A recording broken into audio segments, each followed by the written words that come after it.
IBS is a label that they give you that tells you what you just told them you have. My bowel's kind of irritable. Hey, you have irritable bowel syndrome. I just told you that. What do you mean? Right? To me, that's like, it's like the most bogus kind of diagnosis. It's a garbage diagnosis. Yeah. Anytime they put syndrome on the end of something, that means they don't know what it is. No clue.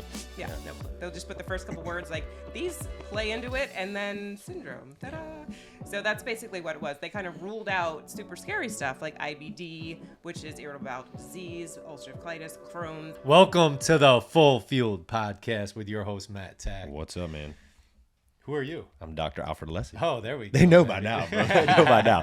You give a method. Love it. Well, we also have a very, very accomplished and decorated guest on the show today. Past classmate of mine in chiropractic school, good friend, Dr. Anya Szigeti. I said that correct? Szigeti. Szigeti. The Z is silent, so pardon the butcher there. Dr. Anya Szigeti is a holistic functional doctor and the founder of Back to Health Functional Medicine.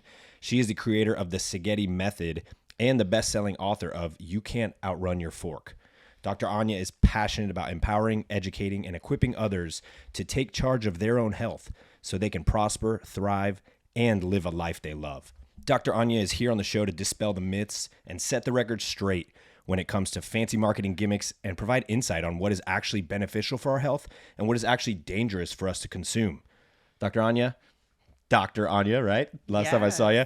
Welcome to Full Fueled. We're so glad to have you on the show. Awesome to be here. Thank you so much. Yes, ma'am. It's a pleasure. We're super excited. One thing I noticed about you as soon as I met you, I'm like, wow, this woman has an amazing energy. So I just want to compliment you right off the bat. You can feel it. So it's cool. We're excited that you're here with us today. If you could just give us a little background on kind of the story of what led you into functional medicine and then also what led you into becoming an author. So we're excited to dig deep, but if you just give a little background on yourself. Yes, absolutely. So I think a lot of folks that find themselves in the holistic space have their own health journey that they went on. And that was my story too. Mm-hmm. So little bit of a short version of my story is I was active duty military. And then when I got out of the service, I was a surgical medical device sales rep for a corporate America company. And with that job comes a lot of stress, a lot of travel. At the same time, I was also training for and competing in Ironman triathlons and ultra marathons, the longest being 50 miles. So yeah, that's a fun day. that's a freaking long race, man. And the Ironman also 2.4 mile swim, 112-mile bike, and then a full marathon at the end. That's insane. Do they call you an Iron Woman? A lot of people call me an Iron Woman. You're an Iron You Woman. are Iron Woman. I love that. You got the tat? I have the tat. You have the tat. All right, you're official. Yes, She's legit.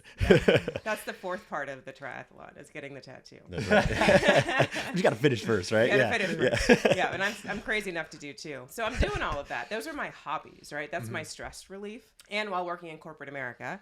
And so as I progressed with my career, they rewarded me with promotion and more territory. So originally I was covering the state of Florida, and then they kept adding states. So then I was covering 11 states in the Southeast. So as a regional sales manager, I'm going around to different locations, up to 4 different locations in a week. I think that's a lot of travel. And so, I'm stressed. I'm running around like crazy. I'm, taking a 4 a.m. flight out, coming back that night, go to another location the next day. So I made a lot of compromises when it came to my health, primarily nutrition, because, airport food, hotel food, it's not the best quality. It's garbage. It's garbage. Yes, exactly. So I was putting garbage in, and then I was also really pushing my body to extreme limits and not fueling it properly. And so I actually got really, really sick. And sick in the definition of just feeling exhausted, digestive issues. I mean, I used to keep a note in my phone. So you were doing all this and still training for ultra marathons. Yes. Wow. Yes, and Ironman. Yeah. Yep. Yes. Burning at all ends. Exactly. Yeah. Sleep was terrible. Stress off the charts. Nutrition terrible.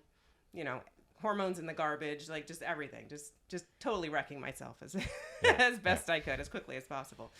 So, so I had, all the digestive issues. And as I was saying, I used to keep a note in my phone of all the symptoms that I had because it was coming everywhere. People are like, oh, what did you start with? I don't know, because I started to just kind of ignore it, right? Mm-hmm. I think we all do that. We get some pain, we'll take a pill. We have digestive issues, we take a pill. Or, whatever. Because we have to keep going, right? We have to keep performing. And so I really started to just feel this and not be able to hide from it anymore. And so I went to my doctor, and she ran my blood work, and she says, "Oh, everything's normal." Air quotes. I like the air quotes there. That's yes, like normal. Yeah. I'm like, how can everything be normal? I feel like complete garbage. Like, how is that possible? And now I realize that that's unfortunately quite common, that a lot of people will go and get a very basic panel done, and it doesn't really show anything. So there has to be a deeper dive. And so I actually turned into my own health advocate and researched about what could be causing this. And I went back to my doctor and I was like pushing her, like, can you run these additional tests? Can you check in deeper to see what's going on?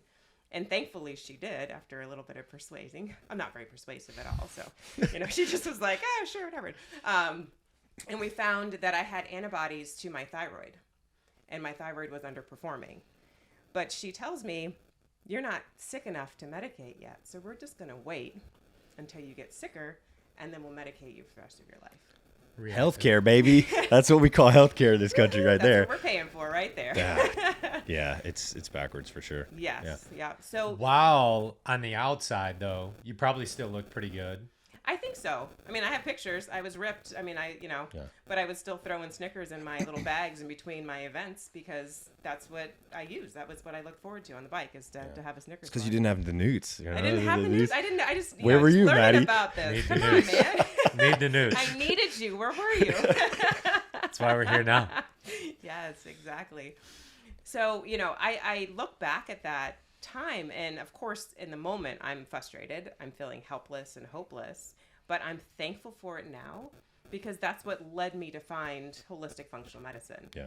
And I actually worked with a doctor out in Colorado back before, the virtual thing was the cool thing to do. And we took a deep dive. I mean, we tore apart my diet, my lifestyle, made some major modifications, added in some supplementation.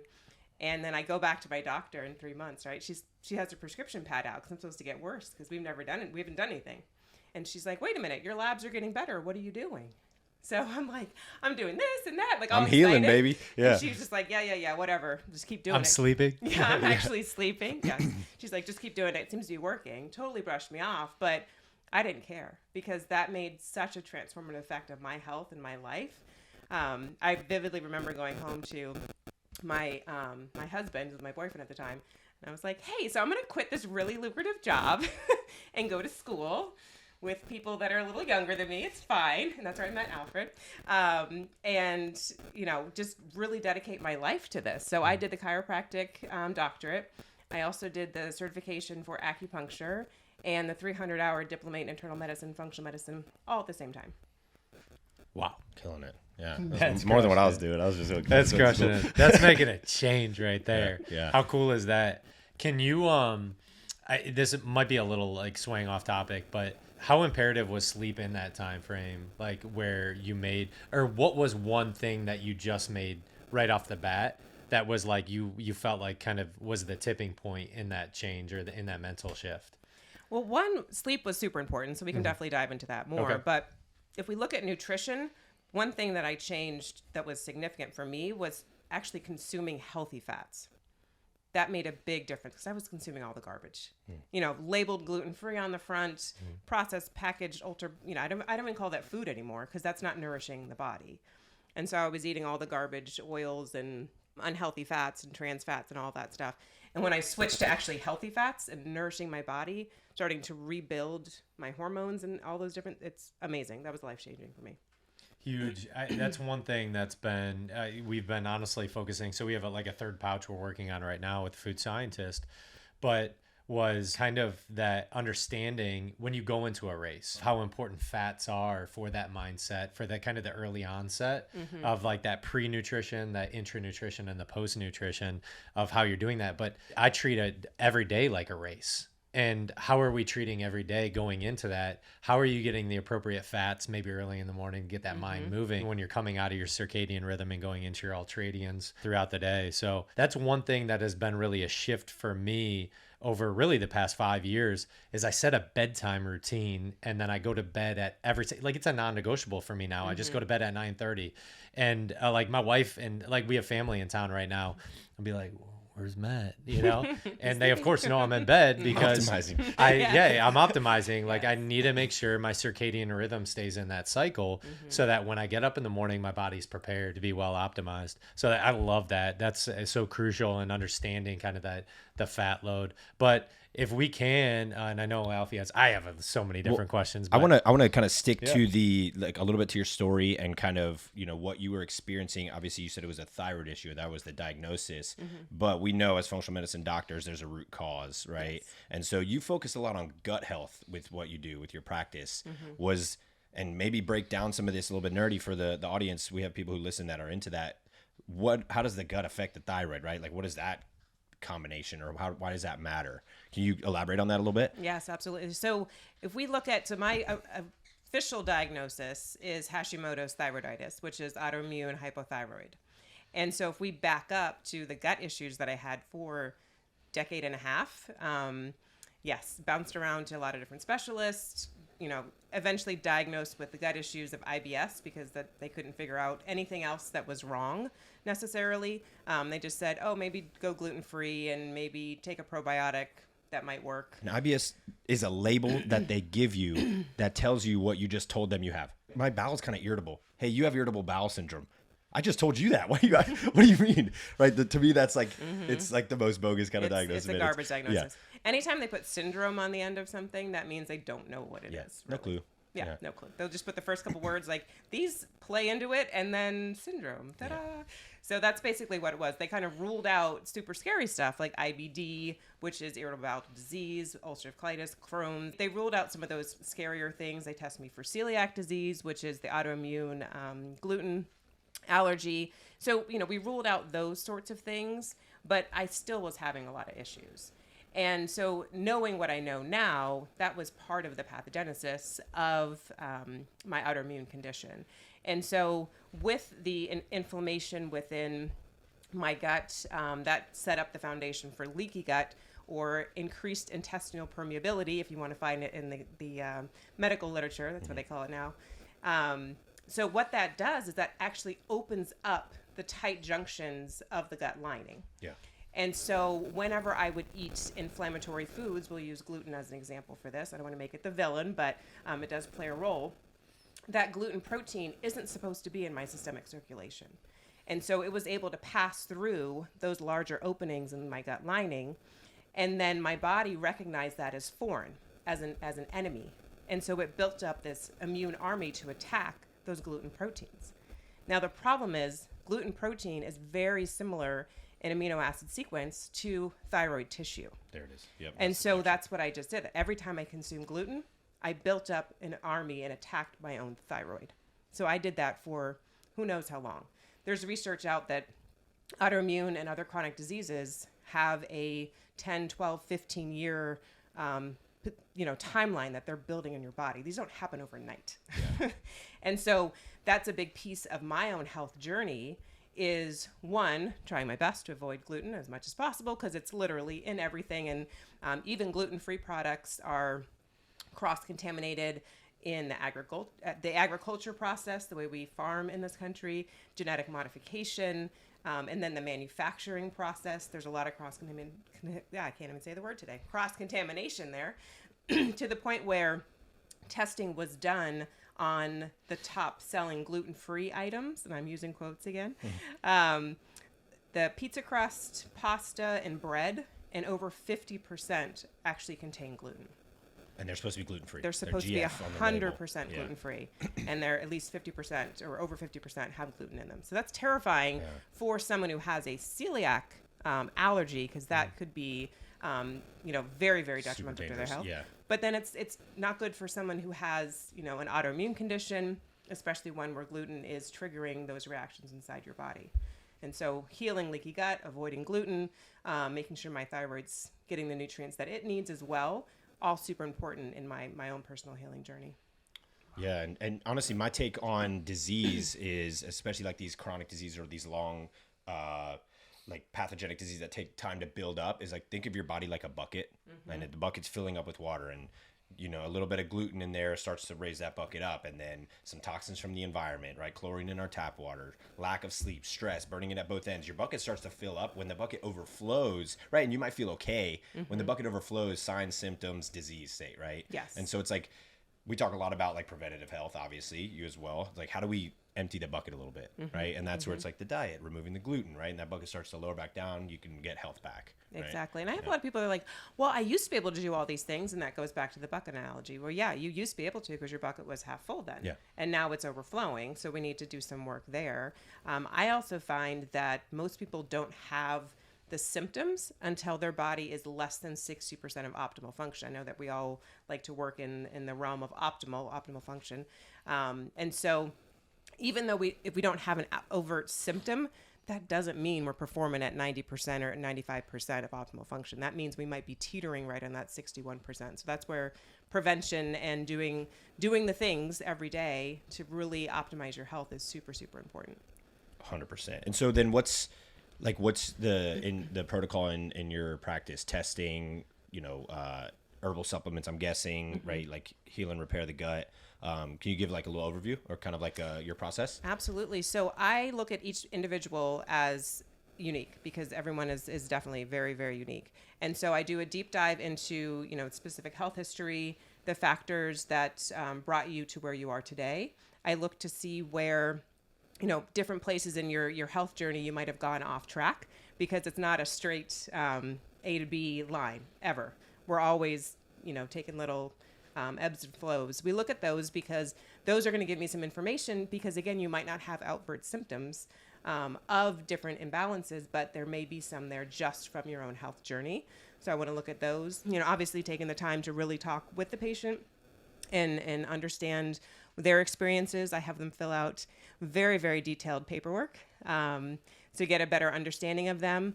And then we look at different diagnostic testing. So I have the availability to test just about everything, which is fantastic.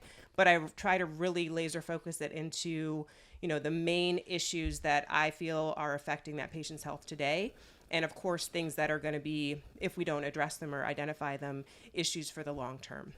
Right. And so then we use lifestyle, nutrition, big focus, potent nutraceuticals to help to remove, infections and imbalances and address deficiencies to help to bring the body back into balance. Yeah. And so what would be like the main two tests you say you run? I mean, you do stool tests. Stool test is probably one of the biggest ones because, as Hippocrates says, all disease begins in the gut. I believe that your health begins in your gut. So that's a big focus that I want to make sure that we are optimizing right off the bat, because if we have imbalances there, literally nothing else we do is going to matter. Because if we're using, nutrition, which is my long-term goal with everybody, then if you have imbalances, you don't have enough hydrochloric acid or stomach acid, you don't have enough digestive enzymes, you have inflammation, you have dysbiosis, infections, then you're not going to be able to properly process and absorb all the nutrients that you need to be able to rebuild your body. And so that's a big step. And then just blood work as well. I mentioned the basic panels can give us some information, but they often don't give enough. So I do a really detailed, again, customized panel on every one of my patients.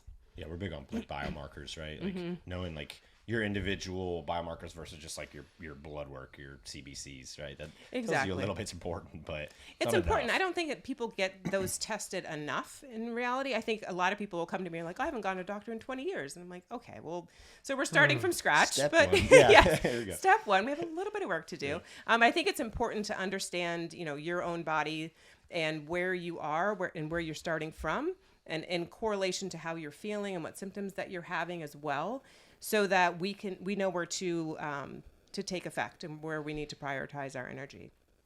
That's awesome. What walk us through then, because you're probably walking us through a little bit of this right now, but the Szigeti Method. So you have actually a method that you operate. Clarify it for me too. I always try to look at people not as like robots, but like there's very small differentiations of like who we are, right? We have our personalities, which I think are impacted obviously by like these major lifestyle changes, but there's a lot of redundancies in humans that we see. So maybe that's why you put together like kind of a method together, because our habit structures typically align that way. But if you could just dive deep into a little bit of what you have programmed into that method. Yes, absolutely. So I find that when someone commits to something, they have a much better outcome. So the Szigeti Method is actually my membership program. And so with that method, I cover the 12 foundations of health. And so that's going to include, kind of like you alluded to, all the different areas that we each need to make sure we're fully optimizing in our own health.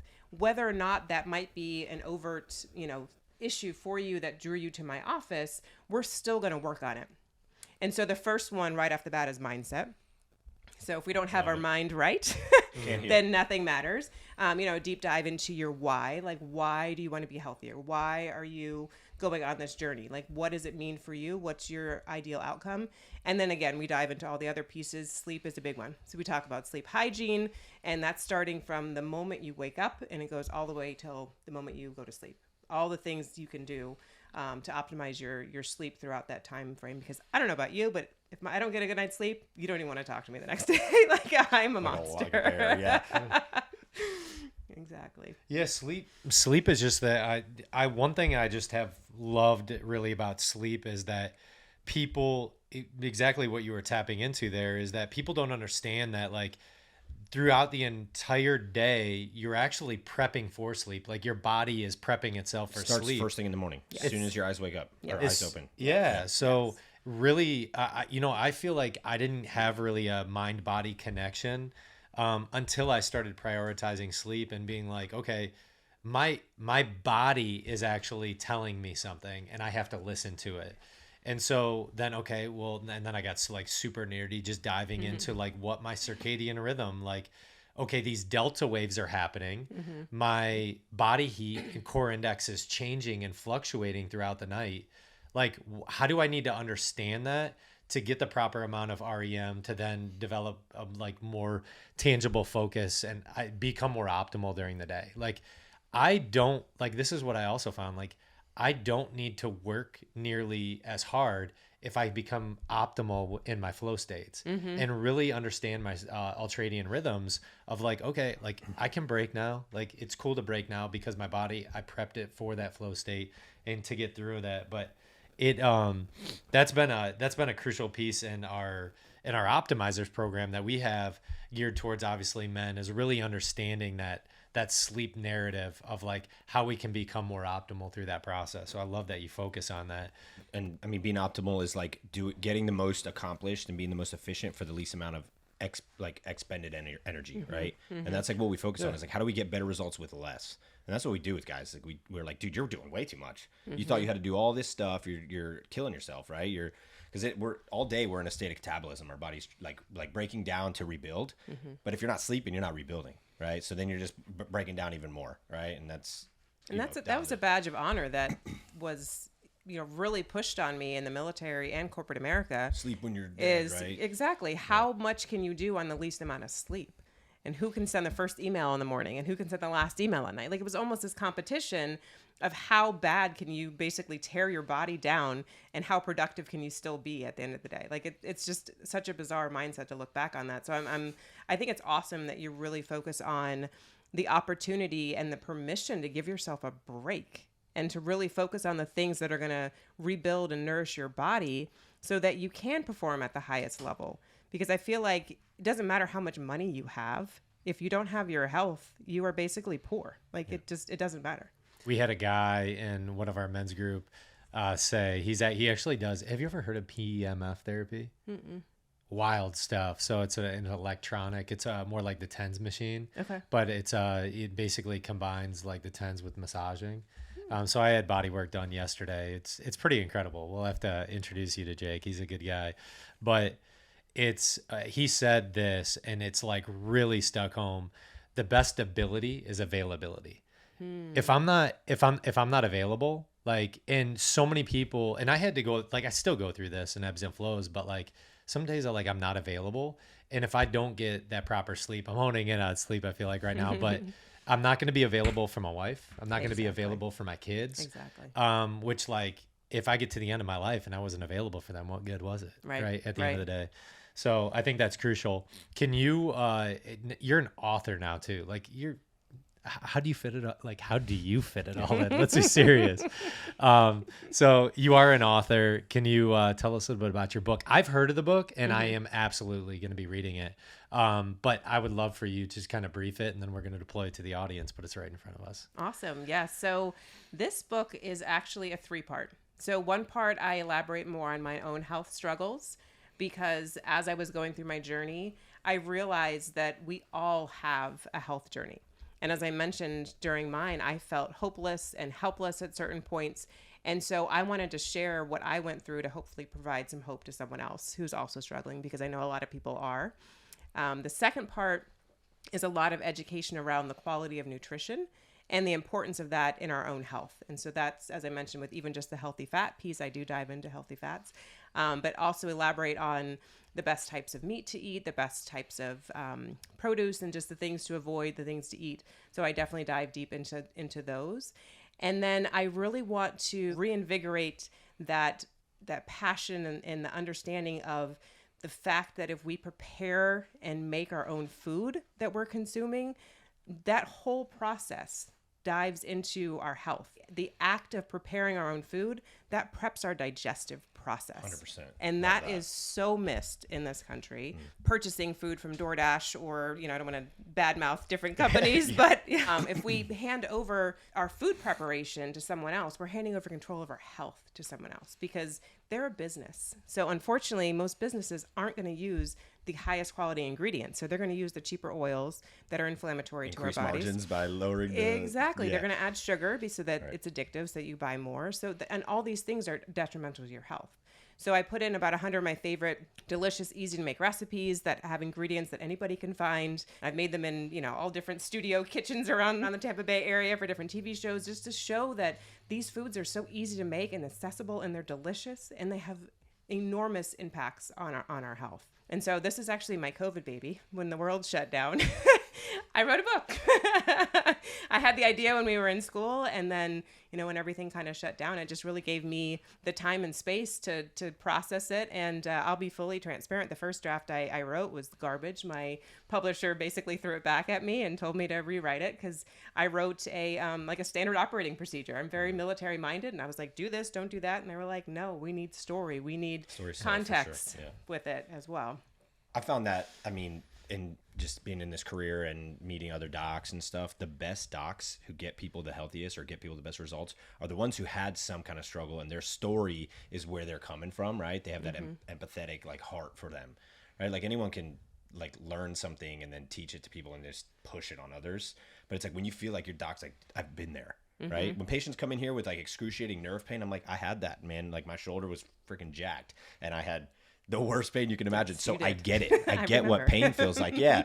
And so it's then they're like, hey, he's here with me, right? Versus he's going to tell me what to do. Exactly. Yes. Yeah. The empathy piece, I think, is again lacking in this country. And to be able to say that I've walked a few steps in your shoes and I've been there and I get it is a huge difference between me and a lot of the other doctors that are out there. And then I was a patient too. I was a patient for a decade and a half. So I went through all you saw what didn't work, the BS that they're going through right now, and that they're pulling their hair out and they're so frustrated with. And I'm like, I get it. That's why I'm doing what I do. And so, okay, so the recipes, is it mostly, because it's propped open right here, and I can see this one, Power Cave. Yes, that's freaking Hungarian. Like a coffee drink or something. That's coffee. That's how I make my coffee. I'm going to have to do that. Big coffee guy. It's awesome. I love coffee. So coffee is one of the highest pesticide contents. I was about to say moldy. And moldy. So the sourcing, right off the bat, first thing in the morning that most people drink is coffee or some sort of caffeinated beverage. You want to, again, make sure that's the highest quality. So full confession, sometimes I'll not have breakfast for a period of time, and we can talk about intermittent fasting and all those fun things too. But sometimes I'm just not hungry in the morning. But I want to have my coffee, and I want to make sure that everything I'm consuming is of the highest quality. So I put in very high quality grass-fed whey collagen grass-fed collagen into my coffee. I put sun fiber, so I get 6 grams of fiber in my coffee. And then I alternate between either a grass-fed butter or a plant-based butter, but I use that term very loosely because there's a lot of bad marketing around plant-based. This particular brand is organic cashew and coconut oil. And so it's again highest quality, and What's it gives the brand? It's called, I'm going to pronounce it wrong, Myokos. Cool. And you can get it at and you can get it at Sprouts. Big butter guy, man.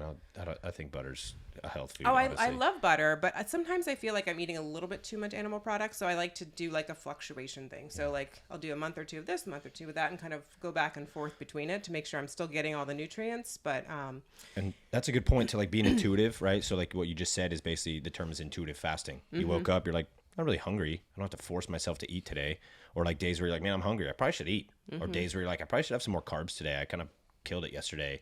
Or like maybe I should be more protein today. I worked out hard, right? And so like being able to be present and so intuitive to your body that you can sense what it needs, right? Absolutely. Most people are like, why am I thirsty all the time? You're freaking dehydrated. Like, Yes. like listen, like bro. 95% of Americans. Drink some freaking water. Yeah. And I know that the majority of your audience is men, but when you talk about fasting, I do want to touch on that there's a lot of research out now that women shouldn't fast the same as men. And so let's go. Yeah, I don't want to dive too deep into it, but just to touch on the fact that you're mentioning like different carbs at different times, different fats at different times. So primarily for women who are cycling, in the second phase of their cycle, the luteal phase, they really shouldn't be doing any aggressive fasting. That's when the body is building up hormones. If you do a significant fast during that period of time, you're going to tank your hormones. Yeah. Or like busy moms, they got 3 kids, they're taking them to school, then they're working and all this, and then they're fasting. It's like, let's just add another stress to our body, right? Exactly. Fasting is a positive stress, Yes. but maybe in We that need to- time of life, it's not the best for we you. need to optimize elsewhere. And I actually, the majority of my female patients aren't eating enough. Yeah. So they need more healthy Most people, fats. yeah. They need more healthy fats. They need more high quality protein. They don't need less. And so that's why, again, I'm starting my day with high quality protein, with healthy fats. I actually throw a little bit of pink Himalayan sea salt in there to make sure I have my electrolytes going. And again, I'll pulse in and out different types of organic mushroom powders as well, different blends of mushrooms to see for adaptogenic health too. And what you're doing a lot of, right, and like kind of on the intro I said, is like you're flipping the narrative to what it should be versus like what we've been told. And it's like, why is science always changing? You know, it should be evolving, but you got to listen to who's pushing it. The government says fat's bad, salt is bad, like all this stuff. It's like, is it right? We're starting to find that like you need sodium, right? Your body, where sodium goes, water flows, right? Yes. Remember that analogy? Oh, yeah. And so it's like to be hydrated, you do need those electrolytes. Fat's not bad. Fat's what our brain is made out of. So if you want a functioning brain, you should have some fat in your diet. And if you're exhausted, you need some fat. That's it right. Helps fuel your body. 100%. So yes, follow where the source is and follow the money. Who's paying who's for funding the this? research? What's the agenda? It's so sad if people are like, oh, there's a study behind it. That's great. Who paid for the study? Love that. Yeah. I call those the like the study Nazis, people that are just like, so trust the science. It's all about the science. I'm like, dude, like a lot of studies can be like skewed to fit the result they're trying to get. If you really look into the study, you're like, man, they picked these people from a specific area. Like, I know you're big on the blue zones, and I am too. I agree with it. But they cherry picked a lot of the data for like certain populations in certain places, right? And only use these people, whatever. I'm not going to go too deep on that. But again, to your point, it's like do your own research, be your own health advocate, which is what you did and what you do. Yeah. Absolutely. And then figure out where your specific imbalances are. So that's why I do the very customized diagnostic testing, because you're going to have a completely different, if we'll go for the gut, for example, gut microbiota than Dr. Alessi. Totally different.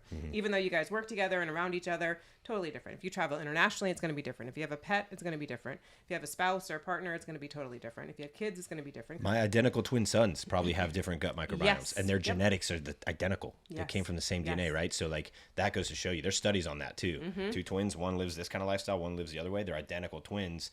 Guts are totally different. One becomes obese and inflamed. The other is a healthy person. It's crazy. Yeah, that's where genetics used to be scientifically, I'm using lots of air quotes today, was a crutch that people would use. They say, oh, I'm genetically predisposed Freaking hate that. for this. Yeah. And then that study really blew that apart and said, no, you have control over so many different aspects of your health that you can, impact every single day. So that's empowering. Epigenetics. Yeah. So empowering. That's powerful. One thing that I think I've like really noticed to myself of having the mind-body connection was my nutrients like during the day of the days that I actually have like a workout. So we worked out this morning, but I also knew I had a podcast, right? And so I wanted to stay light. So I'm gonna actually I'm gonna load up on protein a little bit later in the day. And there was this like myth for a long time. I think it actually, the show The Biggest Loser. I think it was this that Julian, the trainer or whatever. It was her name, Julian? I don't know if that was her name. But anyways. It's something like that. She came out with something that you had to get protein in you 45 minutes after your workout. Like she said that. Yeah. That's how that was to sell protein powder. That was like you got to get protein right after your workout. Yeah. Great for freaking everyone working out. Now is going to buy your protein. Yeah. Fantastic marketing. That's the only way to do it. Is to have chicken Your breast gains are going to be, there. you're not going to get any gains if you don't, right? Yeah, if you don't. You need within 45 minutes of your workout. But yeah. I mean, the reality is that's not true. Your body can utilize it whenever, wherever. For my understanding, and I think it's something that you educated me on, was it's in the cadence of a week that you could measure what your total protein. I do it daily, but what your protein intake is by the week. Is daily that correct? Tends to be easier because then you're dividing by 7 like over a week. But yeah, there's like I think back and forth research too, but they showed that like by getting like you can have a day that's less, right? Maybe you're not as optimal on your protein or you're a little underfed that day, but then the rest of the days are either optimal or above. Maybe it kind of averages out over the span of a week. And so, not beating yourself up if you're like, man, I didn't hit my goal today. Kind of what we were talking about with our guys in our cohort with the optimizers. Like one guy was like, I didn't get my protein goal in today, but yesterday I overdid it. I'm like, it's cool, man. Like, you're gonna be okay. Yeah, you're not it ties into like the perfectionist mindset. Yeah, and that's a really good thing to say. Let's do progress. Let's not go for perfection because that's another stressor. That's right. Yeah, then you're overwhelmed and you quit. Yes, right? Exactly. I want to talk about this because it's something that I think is important. And I think that you really build on in your book as well. But it is that portion between men and women that obviously as we age, our protein intake goes down from my understanding as far as where like data says, right? But it should go up. And it should go up technically. But like for me specifically, I wanted to make sure, I was depleted in glycative supply. So I actually had a couple nudes before the show so that I could be well optimized for you. So guys, I didn't get mine. we need to hook you up. We do that But all the time. I have an elk protein mac and cheese meal that I'm going to be eating later in the day. But I knew that would that would just legitimately, that would like slow me down. So I wanted to be like well optimized, getting my protein intake. Is that something like you're really pushing on? I know you focus on fats too, but like that protein intake, pushing kind of the protein, that's what we're focusing on with our guys and our optimize. We want to focus on fats and carbs. Absolutely. We want to focus on those. But proportionally we have a protein target for them. And then we really, those days that they're obviously working out, I tend to focus a little bit more on my carbohydrates because I want to make sure like I'm maintaining my glycative supply still pretty sharp. And then I'll get my protein in. On the days I like actually am not working out, which I've increased that a little bit, I tend to focus on a little bit heavier meals throughout the day. But can you talk a little bit just about protein specifically and like how imperative that is kind of for the long term and longevity? I like to just take a step back and I like to just focus on foundational 4. So that's high quality protein, healthy fat, plant-based fiber, and then something green or colorful. So I try to keep it as simple as possible because I think people get super overwhelmed with, am I counting my macros? Am I getting this? Am I getting that? So I try to keep it simple because I don't want to add more stress. You're talking like per meal? You're like in a per meal, per hit the snack. 4. Like let's get those 4. Got it. Every time you eat, let's get those 4 in. And then specifically to protein, so if you're getting all 4 of those in every meal and snack, like you're going to cover the bases. And I like the week kind of averaging it out so you're not stressing yourself every single day. Like, oh, I missed my mark. But specifically to protein, I think the quality is where we need to go. So highest quality, what is that? That's grass-fed red meat, including organs. I am a fan of eating organs. Liver, baby. Let's go. Liver, yes. Highest, yes. Nutrient bioavailable. It's not the organ. palate for me. I had some don't. But discussions with this with one of our instructors in school with Shri. Yeah. He was like, it's a filter. It filters all the toxins. Why would you want to eat that? I'm like, I don't know, bro. It's nutrient dense. Yeah. So if you don't want to eat it, there's obviously some high quality capsule forms you can get it in as well.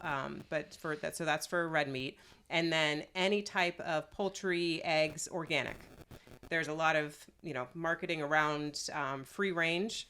And I just want to touch on what that means really quickly. So my husband and I travel a lot in the U.S. and internationally as well. We have an Airstream here, and we stay on farms and different things. And I've talked with farmers, and they've showed me the facilities if they're free-range chickens.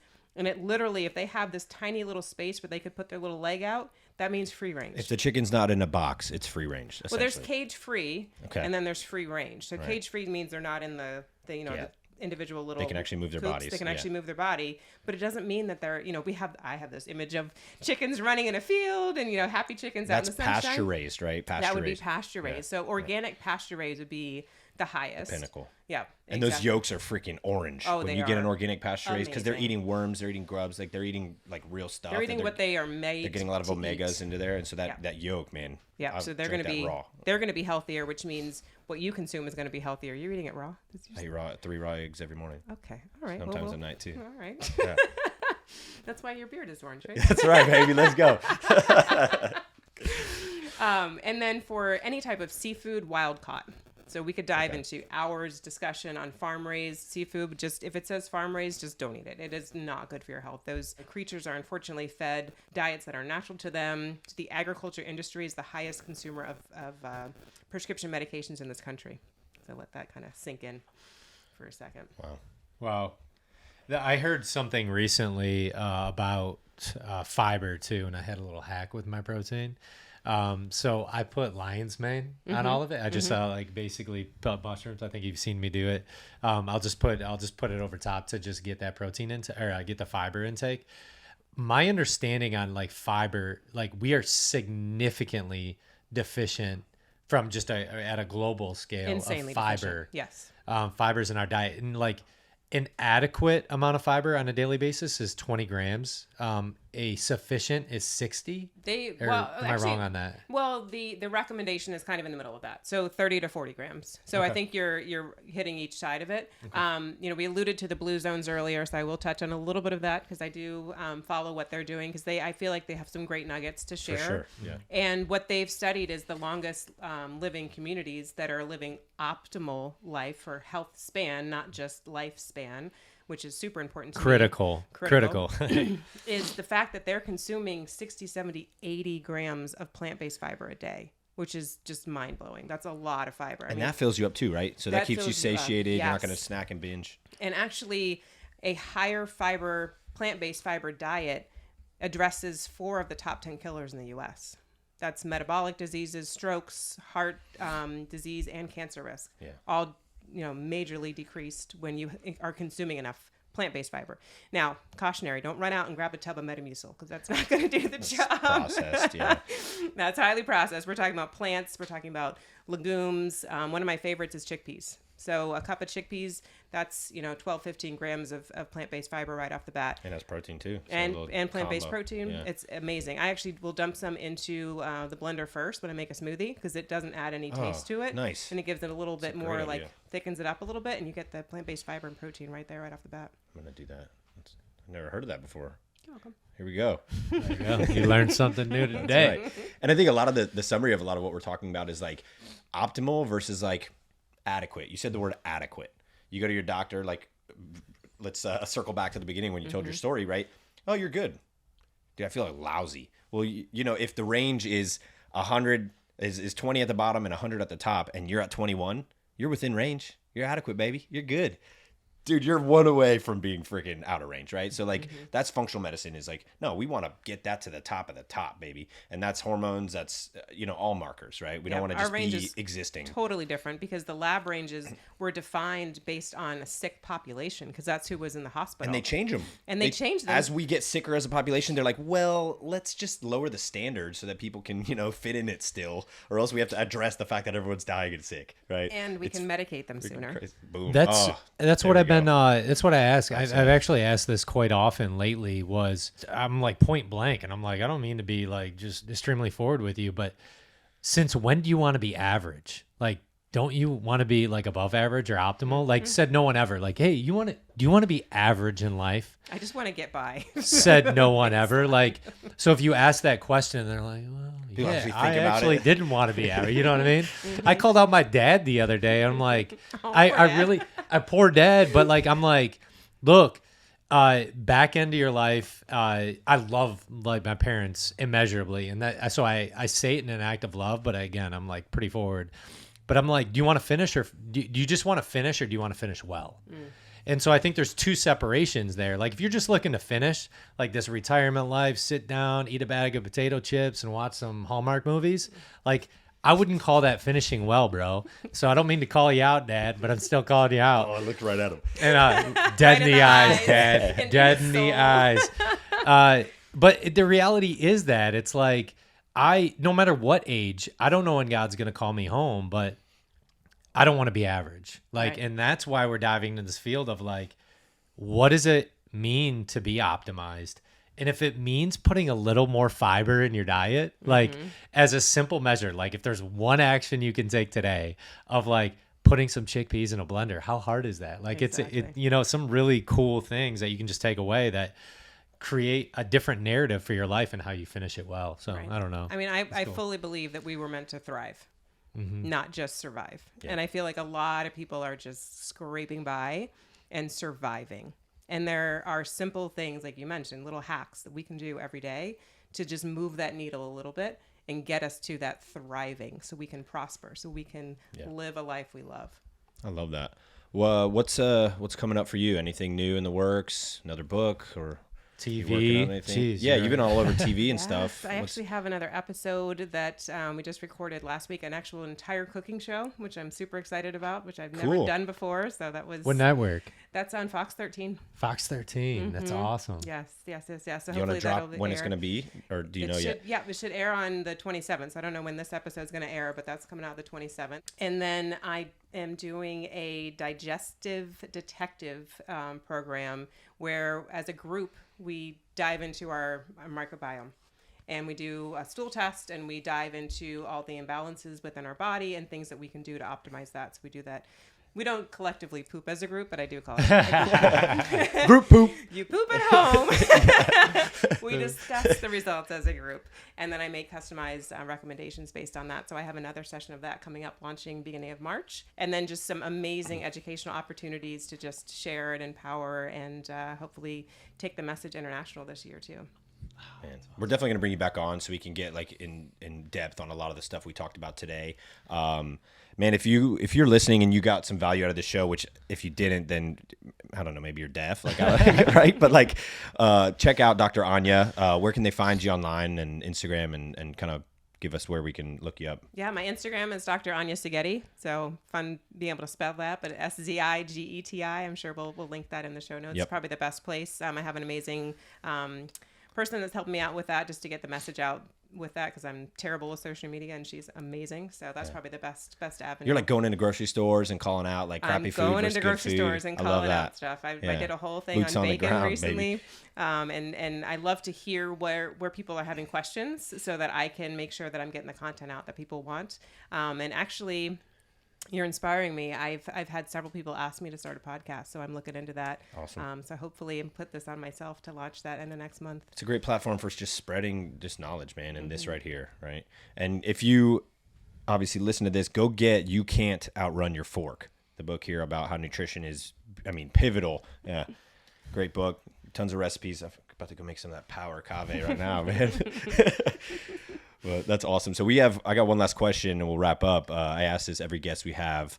You have your 12 things that you talked about, the 12 kind of optimized things. We have 6 pillars: fuel, movement, sleep, mind, purpose, and spirit. And so we believe that to live full fueled, if you have all these pillars optimized, you are full fueled. What does living full fueled look like for Anya Szigeti? That is amazing. I mean, that covers into the majority of what I cover as well in the Szigeti Method. So for me, that is being present. That is being there, showing up 100% for myself, for my husband, for my miniature dachshund Milo, who travels everywhere with us, including Europe twice. And if I'm not showing up 110% for myself, then I can't be there to help anyone else, because you can't pour from an empty vessel. I tried for years, and it's not possible. Right. So that's making sure that, I'm starting my day with sunlight. I'm getting fresh water. My nutrition's on point. I'm taking time for mindfulness. I do a lot of yoga meditation that just really helps to clear my mind and keep me balanced. I have a personal relationship with the Lord, and so that helps guide my purpose. And I really feel like He has, took me on this journey, and I'm His vessel to be able to help empower others. And so living through that just really gives me goosebumps and just really fuels me every day. Smash that answer. That was amazing. Anya Szigeti is full fueled to the brim, dude. She is full fueled. Well, thank you so much for coming on the show. It has been an extreme pleasure. It really has. Guys. Thank you It's so been great. much. Live full fueled. Live beyond limits, baby.